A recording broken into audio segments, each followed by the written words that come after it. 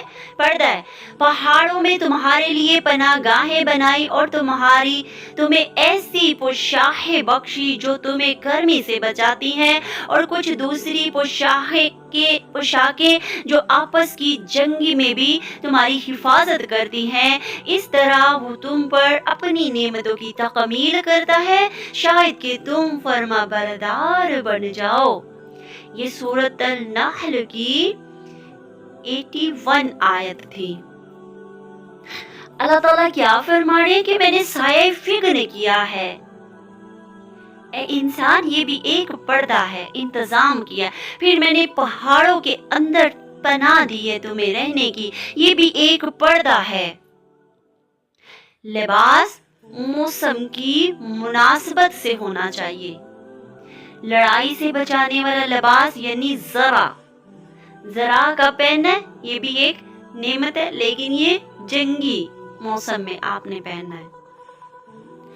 ہر رنگ کا لباس پہنے موسم کے حساب سے. ابھی میں نے پچھلے ہی لیکچر میں یہ بتایا تھا نا کہ آپ فوتگی کے اوپر شادیوں والا لباس تو نہیں پہن کے جا سکتی نا، اور شادیوں پہ آپ گھر والا وہ لباس تو نہیں پہن کے جا سکتی نا. ٹھیک ہے،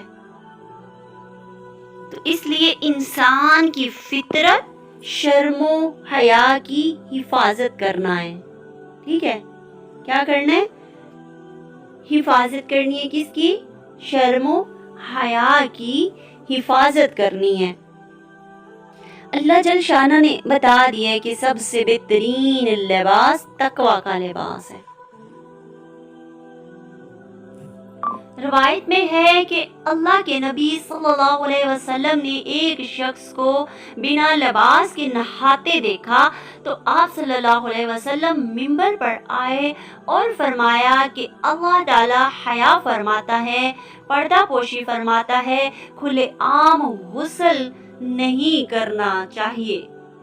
اب یہاں پہ بھی ہمارے اندر بہت زیادہ ساری گندگیاں پائی جاتی ہیں. کچھ لوگ ان کا یہ سوچنا ہوتا ہے کہ بھئی یہاں پہ کوئی بھی نہیں ہے گھر میں، مطلب چھت پہ، کھلے چھت پہ کوئی بھی نہیں ہے، تو وہاں پہ بیٹھ کے بے پردہ ہو کر لباس اتار کر نہانا شروع کر دیا.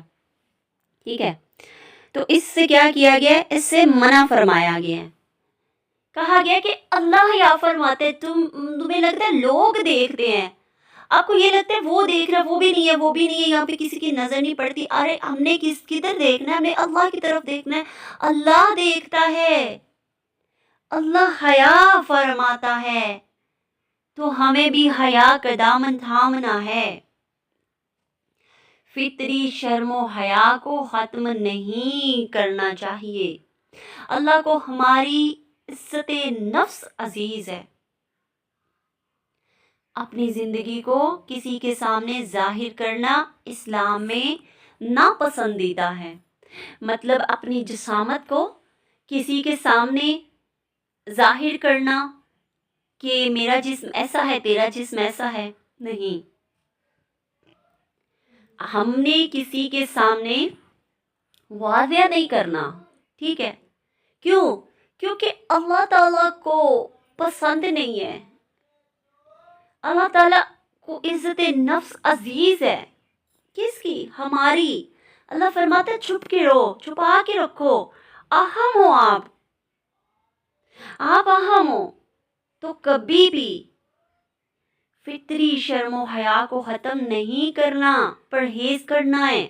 اللہ سے حیا کرنی ہے، اللہ سے ڈرنا ہے، اللہ سے تقوی اختیار کرنا ہے.